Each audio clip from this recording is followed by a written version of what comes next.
The gluteal region. The gluteal region overlies the back and side of the lateral half of the pelvis. It extends from the iliac crest superiorly to the gluteal fold inferiorly. Medially, it extends up to the mid-dorsal line and natal cleft, and laterally up to an imaginary line from the anterior superior iliac spine to the lateral anterior edge of the greater trochanter. The gluteal region is one of the commonest sites for intramuscular injections.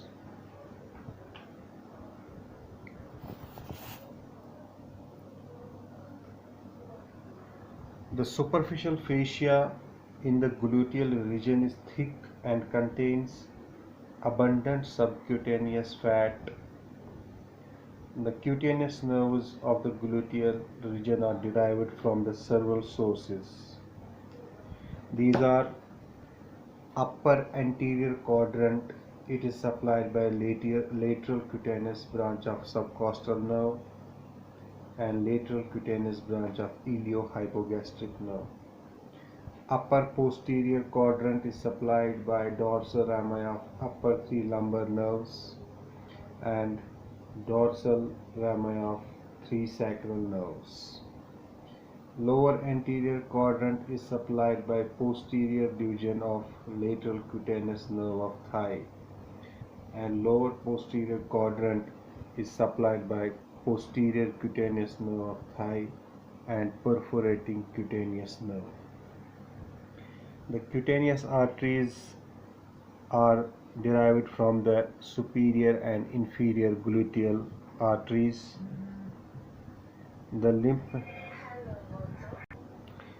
lymph vessels from the gluteal region drain into the lateral group of superficial inguinal lymph nodes. Now the deep fascia of the gluteal region is attached above to the iliac crest and behind to the sacrum. It splits twice along the iliac crest. First time it splits and encloses the tensor fascia lata muscle, and again it splits to enclose gluteus maximus. Between the tensor fascia lata and gluteus maximus is a thick fascial sheath called gluteal aponeurosis, which overlaps two muscles, gluteus medius and gluteus minimus. The layers which enclose the gluteus maximus are interconnected by numerous fibrous septa which traverses through the muscles and divide this muscle into various fasciculi. Now the gluteus maximus is the most fasciculated muscle in the body, therefore most powerful. Now gluteal ligaments. First is the sacrotuberous ligament. It is a broad band of fibrous tissue which extends from the sides of the sacrum and coccyx to the medial side of the ischial tuberosity. And another is the sacrospinous ligament.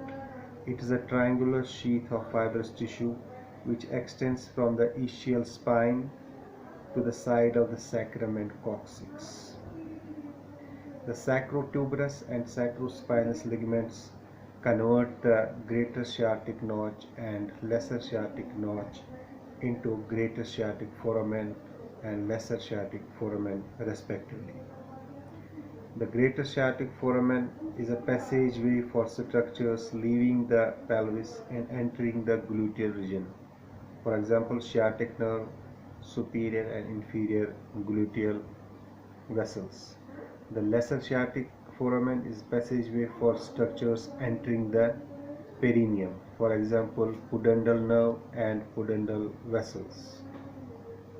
The greater sciatic foramen is also known as door of the gluteal region, through which all arteries and nerves enter into the gluteal region from the pelvis. The structures passing through the greater sciatic foramen are now piriformis muscle. First structure is piriformis muscle. It emerges from the pelvis and almost completely fills the greater sciatic foramen. It is the key muscle of this region. Now the structures which pass below the piriformis are inferior gluteal nerves and vessels, sciatic nerve, that is the most lateral part, posterior cutaneous nerve of the thigh, nerve to quadratus femoris, pudendal nerve, nerve to obturator internus, and internal pudendal vessels. So these are the structures which pass below the piriformis muscle.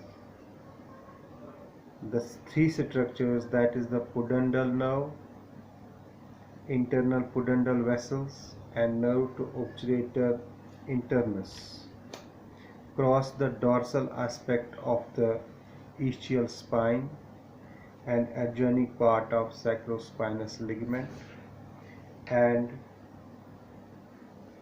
curve forward to enter the perineum. The pudendal nerve and internal pudendal vessels run in the pudendal canal. So these three structures, first they come out from pelvis to the gluteal region and then they re-enter the perineum through the lesser sciatic foramen.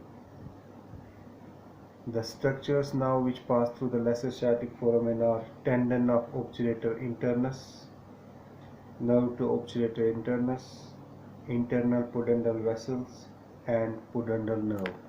You can remember them like this: PINT, P-I-N-T, pudendal nerve, internal pudendal vessels, nerve to obturator internus, and T for tendon of obturator internus.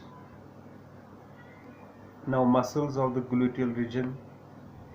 The gluteal region consists of major muscles and minor muscles.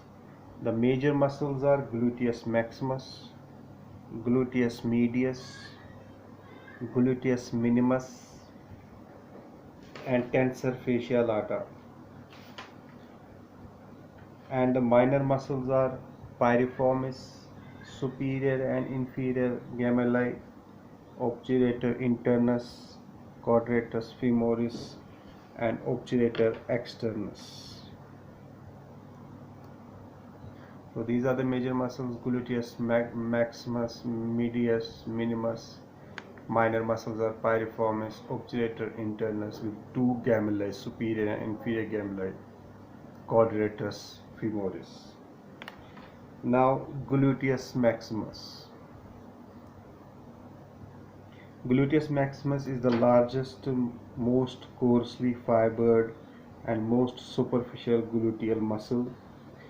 It arises from the posterior part of gluteal surface of ilium, above and behind the posterior gluteal line, outer sloping surface of the dorsal segment of iliac crest, dorsal surfaces of the lower part of sacrum and adjoining part of coccyx. Now this muscle insertion is in two parts. 1/4 of the muscle, that are the deep fibers of the lower part, get inserted into the gluteal tuberosity here, and the 3/4 of the muscle, that is the superficial and deep fibers of the upper part, are inserted into the iliotibial tract. Now nerve supply of gluteus maximus, it is by the inferior gluteal nerve. It is by the inferior gluteal nerve. Now this gluteus maximus is the chief extensor of the hip joint and plays a very important role in rising from a sitting position and maintaining an erect posture. Now after gluteus maximus we have gluteus medius. The gluteus medius is a fan-shaped muscle. It originates from the gluteus surface of the ilium between the anterior and posterior gluteal lines and gluteal aponeurosis. The muscle fibers converge downwards, forwards, and laterally to form a flat tendon which is inserted onto the oblique ridge on the lateral surface of the lesser trochanter. The nerve supply of the gluteus medius is by the superior gluteal nerve. It is the main abductor of the hip joint. Now the gluteus minimus, it is also fan-shaped muscle and lies beneath the gluteus medius. It arises from the gluteal surface of ilium between anterior and inferior gluteal lines. The muscle fibers converge downwards and slightly laterally to form a tendon which is inserted onto the ridge in the lateral part of the anterior surface of the greater trochanter. Now it is also supplied by the superior gluteal nerve and it is the abductor of the hip joint. Now what is Trendelenburg's sign? Both the gluteus medius and minimus prevent the unsupported side of the pelvis from sagging during walking and thus maintain the horizontal level of the pelvis. When the gluteus medius and minimus of one side are paralyzed due to the injury to the superior gluteal nerve, the pelvis sags on the healthy side. It sags down on the healthy side if that foot is off the ground. As a result, the person walks with a lurching gait. This is clinically known as Trendelenburg's sign.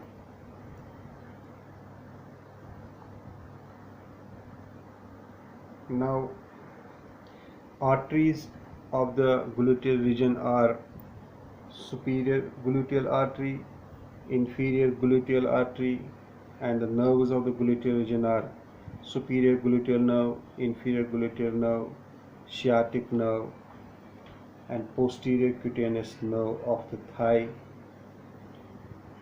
Besides, we have nerve to quadratus femoris, pudendal nerve, nerve to obturator internus, and perforating cutaneous nerves. We will discuss in detail the sciatic nerve when we discuss the posterior of the thigh. Thank you very much.